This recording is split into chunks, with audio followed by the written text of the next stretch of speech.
Tuesday, July 9th, 2024, and this is fucking ridiculous. But it's been what, like 10 days since that fucking debate? And we're still having this goddamn conversation. Fuck you, The View, for perpetuating this stupid conversation this far and bringing up the goddamn Parkinson's guy. Asked and answered. And now you're going to be like, well, I want him to tell the truth. Are you now suddenly thinking that Biden is lying to you after trusting him for how many ever fucking years not to lie? What the fuck is going on? This is ridiculous. Shame on you, Jon Stewart. Shame on you, Sarah fucking Haynes. Thank God Whoopi and Anna and to some extent Joy are at least being like, stop it. It's a fantasy. He's not going anywhere. He's said he's not going anywhere. He's not. And it is too late. I don't give a flying fuck that you think, oh, 4 years is, or 4 months is a lifetime. It's not. He's got $100 million in campaign contributions. That doesn't just get handed to the next person if he steps over. Who's going to raise enough money to fight a national campaign in 4 months? We had a primary system. I thought the whole point of us backing Joe was that we wanted to preserve democracy. And now you're saying all of those votes in the primary election mean nothing. And we'll just be like, oh, discount those. Never mind. We didn't, yeah, nobody really meant that. We'll just replace with whatever we want. The whole point is that we're trying to preserve democracy. That's democracy working. It is too late. If you wanted to fight him, you should have primaried him. It's the whole thing is disgusting. And everybody needs to, I'm sorry, Jon Stewart, but yes, everybody needs to shut the fuck up about getting rid of Biden and put your effort into explaining what the difference in this race is. If you want control over your uterus, you got to vote for Joe Biden. Otherwise, you've lost it. Do you want our national secrets and our military secrets handed to Russia and Saudi Arabia and sold to anybody else who wants to buy them? Then vote for Trump, because that's what you're looking for. The Supreme Court, our activist Supreme Court, has given presidents kind of blanket immunity for official acts. Who do you trust with that kind of unfettered power? A guy who's a proven crook, criminal, rapist, fraudster, con artist, liar,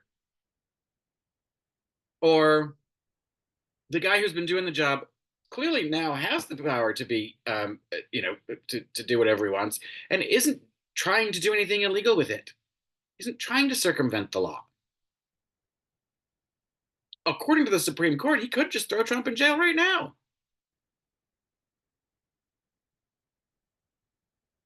The Democrats in Congress, in the Senate at least, are trying to create legislation that are going to make Donald Trump's acts around January 6th unofficial acts, which therefore means he can be prosecuted for them.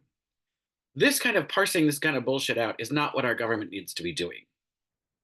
And this is what we're stuck with because we have to fight a fucking wannabe dictator, fascist, and prevent him from getting in the White House. And the best we can do is be like, oh, he's a slow talker. I don't know. I think he got to go. I saw a thing online and somebody said, if a 91-year-old applied for a job and showed up like he did, like Biden did on the debate stage, he wouldn't even be given an interview. And the response someone gave was, yeah, but if he's 91 and he already has the job and he's crushing it, and the only other applicant is the guy who tried to blow up the building previously, you'd let the 91-year-old in the job keep doing it. 81-year-old, however the fuck old he is. I don't give a flying fuck how old he is. And if you're all hot and bothered and you're like, oh, we should have Kamala should be running, then vote and support Joe. Because, I mean, look at it. Do you really think he's going to make another 4 years? He will probably. And then there's a much better chance of being able to get him to step down from the presidency and hand it to Kamala, and then she'll be an incumbent in 2028, which isn't my favorite option, but it's better than all this bullshit right now. We've got an election that we have to win. And that's the thing that I think that people are losing. And they're like, oh, we don't think he can win. If you keep saying he can't win, it's a self-fulfilling prophecy.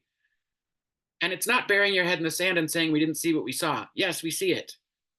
We see it. We saw it. He's older. He's slower. We get it. But it's that or never being able to vote again. And the fucking news outlets are, salivating over this because their whole thing is they want clicks. And they kind of probably in some way don't care if Trump wins because that was a lot better for their bottom line when he was president than a stable one who's just actually getting shit done and doesn't cause a lot of controversy. But they should be more scared because Donald Trump is going to put them in fucking jail. You think he's going to let them write articles that are anything but flattering? Like, when people say, I don't think you understand the existential threat, I don't think they understand the existential threat. Like, how bad? He will have unfettered power. There will be no one there to stop him from doing anything, as there was in the last election or last administration. And he's got a playbook, a 900-page fascist playbook to go by in Project 2025, which he says he doesn't know anything about, which is bullshit because it was written by people that were in his administration. This is so maddening that we're still talking about this and having this stupid argument. And people who are smart and care about this country are actually still thinking that somehow replacing him as the nominee is the better choice. It's not. Explain to me how you're going to get someone elected in 4 months. Where's the money going to come from? Where are the delegates going to come from at the convention? They're supposed to honor the votes. Remember the votes, the people who voted? Your votes? When you went to the primary and you checked the name off and said Joe Biden, you want to just throw it away? In the general election, if you check the box off, it says Joe Biden, and somebody says, I don't think that's right. You want them to just throw it away? It's maddening. It's just maddening. We're literally advocating to subvert democracy in order to save democracy. Don't you understand how hypocritical that is? And fuck you, Sarah Haynes. Yes, this is a moment where it's like, yeah, we need to lockstep and get some shit done. It's not about burying our head in the sand. It's not about not being aware of what's going on and saying he's the savior. That's not where we're going. We're just saying this is the option we have because it's the only practical way out and it's the way that our democracy works. It's frustrating as fucking hell. So, yeah, shut the fuck up about it. This is the best we got right now. Let's just get through this, right? Because if we don't get through this, we'll never have the opportunity to do it again. I swear to God. And if you continue to put your focus on a pipe dream that isn't going to happen and take your foot off the gas of making sure that people understand exactly what is at stake by letting Donald Trump win. I just don't know even where I started with that sentence, but you're going to be part of the problem. You're going to be part of the reason that Donald Trump wins because your focus is on the wrong spot. I have yet to have anyone explain to me how it would be possible to have a different candidate actually be able to survive for 4 months with no money, starting from scratch, zero. And